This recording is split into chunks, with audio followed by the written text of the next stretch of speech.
Have you ever felt like the world is against you? Like every door you knock on stays firmly shut? If you have, then I want you to listen closely, because this story is for you. It's about a man named Elias who taught me that the strongest foundations aren't made of concrete, but of something far more powerful: unwavering belief.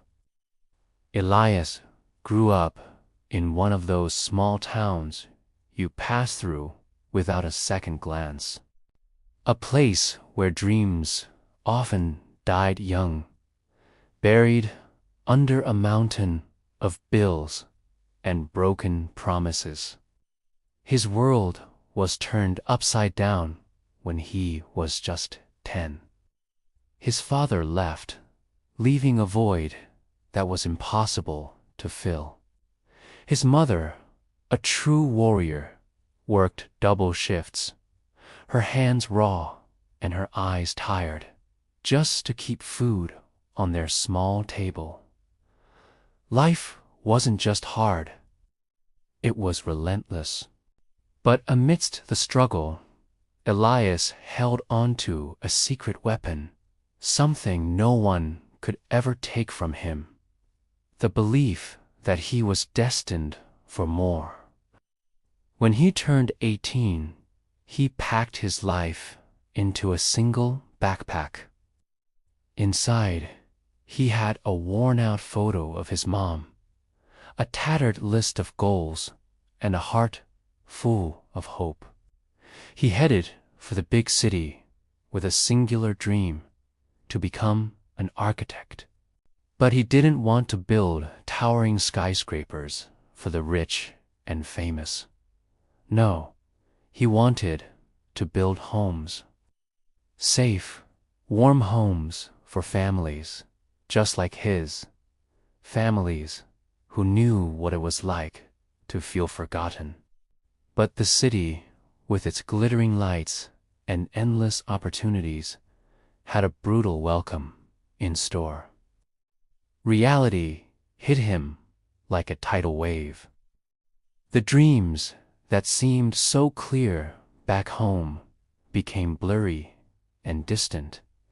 He spent his nights trying to sleep on the cold, hard benches of bus stations, the city's symphony of sirens and traffic, his only lullaby. He took any job he could find: washing dishes, sweeping floors, delivering packages, anything to earn a few dollars to survive. And with every cent he saved, he applied to architecture firms, his portfolio filled with passion and raw talent. The rejections came swift and sharp. Over and over, he heard the same dismissive words: "You don't have the experience. Come back when you have a degree. Try again later." That later felt like a cruel joke, a destination he could never seem to reach. The city was a fortress, and he was on the outside, looking in. Doubt began to creep in, a cold shadow whispering in his ear that maybe he wasn't good enough, that maybe his dream was just a childish fantasy. There were moments when he was so close to giving up, moments when the hunger in his stomach was less painful than the ache in his heart. But then he'd pull out that photo of his mom. He'd see her tired but loving smile, and he'd remember why he started. He refused to break. He refused to let the city swallow him whole. So, every night, while the city slept, Elias worked. He'd find a quiet corner under a street lamp and sketch designs on scraps of paper, on a napkin, on anything he could find.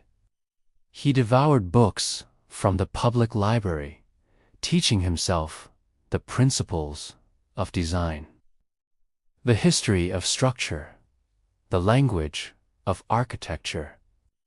The library became his university, and the city's buildings became his professors. One particularly grim afternoon, after another soul-crushing rejection, Elias found himself sitting on a curb across from a massive construction site. The sky opened up and rain began to pour, soaking him to the bone. But he didn't move. He just sat there, mesmerized, watching the steel skeleton of a building rise into the clouds. He wasn't just seeing steel and concrete. He was seeing potential. He was seeing a home. Suddenly, a fancy car pulled up, and a man in a perfectly tailored suit got out, holding an umbrella. He noticed Elias, drenched and staring intently. The man walked over. "Why are you sitting here in the rain, son?" he asked, his voice firm but not unkind. Elias looked up, rain dripping from his face, and said something that would change his life forever. "Because I can see what this building could be. I can see the families who will live here, the stories that will unfold within these walls." That man was Mr. Crane, the lead architect of the entire project. He was a legend in the industry, known for his genius and his no-nonsense attitude. He could have dismissed Elias as just another dreamer, but he saw something in the young man's eyes afire, a raw, untamed passion that reminded him of himself long ago. Impressed by this unwavering determination, Crane made an offer. It wasn't a job, not really. It was a chance, an unpaid internship. "Show me what you've got," he said. A chance was all Elias needed. He threw himself into the work with a ferocity that stunned everyone at the firm. He was the first to arrive and the last to leave. He worked day and night, fueled by coffee and a burning desire to prove himself. He wasn't just doing the grunt work. He was absorbing everything like a sponge. He studied blueprints, learned from the engineers, and listened to the construction workers. He asked 1,000 questions, refusing to let exhaustion or pride get in his way. He learned, he grew, he evolved. Months passed. Then an opportunity arose. The firm was asked to design a new community project, shelter for single mothers. It was a low-budget, low-prestige project that none of the senior architects wanted. For Elias, it was everything. He poured his entire heart and soul onto paper, designing a space that wasn't just a building, but a sanctuary, a place of hope and new beginnings. He submitted his sketch, not expecting much. But when Mr. Crane reviewed the proposals, Elias's design stood out. It had a soul. It was chosen. Years flew by. Elias was no longer the boy sleeping in bus stations. He was an architect, respected and admired. And then came the day he had dreamed of for so long. He stood in front of his very first completed building, the shelter for single mothers. It was beautiful, functional, and filled with light. Standing right beside him was his mother, her hand in his.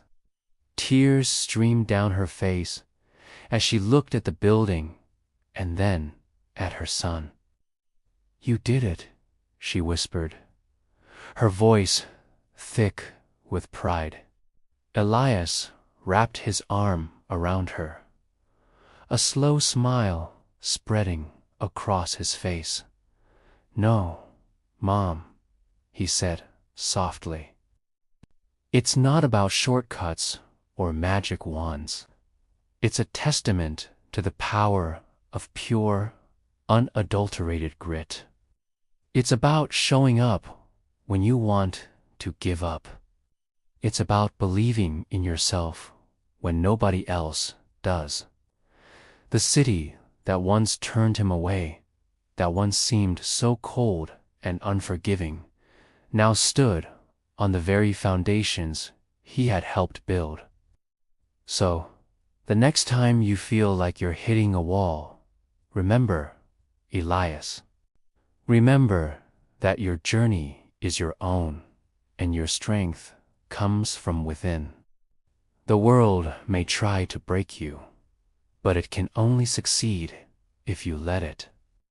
Keep sketching your dreams, even if it's on scrap paper, because you never know when the right person will see the fire in your eyes.